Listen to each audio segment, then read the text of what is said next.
श्री स्वामी समर्थ। बघा, गुरुचरित्र पारायण 4 जुलै ते 10 जुलै पर्यंत असं 7 दिवसाचं आपलं पारायण सुरू होणार आहे। प्रत्येकाला लगबग लागलेली आहे ती गुरुचरित्र पारायणाला बसण्याची आणि आपल्या हातून गुरुचरित्रचं पारायण घडणार याची देखील आनंद भरपूर जणांना आहे।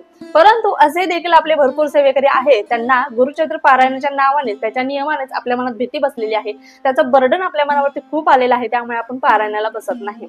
पण पारायण कशा पद्धतीने करायचं या संबंधीचा व्हिडिओ आपल्या चॅनलवरती अपलोड झालेला आहे।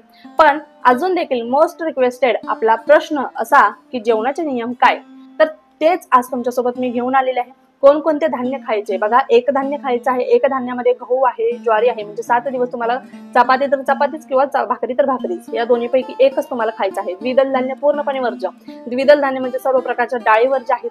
त्याच पद्धतीने फळभाज्या कोणत्या खायच्या, पालेभाज्या कोणकोणत्या खायच्या, फळभाज्या कोणत्या खायच्या, त्याच पद्धतीने बघा काय वर्ज्य करायचं आहे, कोणत्या नियमांचं पालन करायचं आहे, संपूर्ण इन डिटेल मध्ये आपल्या चॅनलवरती त्याचा व्हिडिओ अपलोड झालेला आहे। त्याची लिंक मी खाली दिलेली आहे, नक्कीच आपल्या चॅनलला व्हिजिट करायला अजिबात विसरू नका।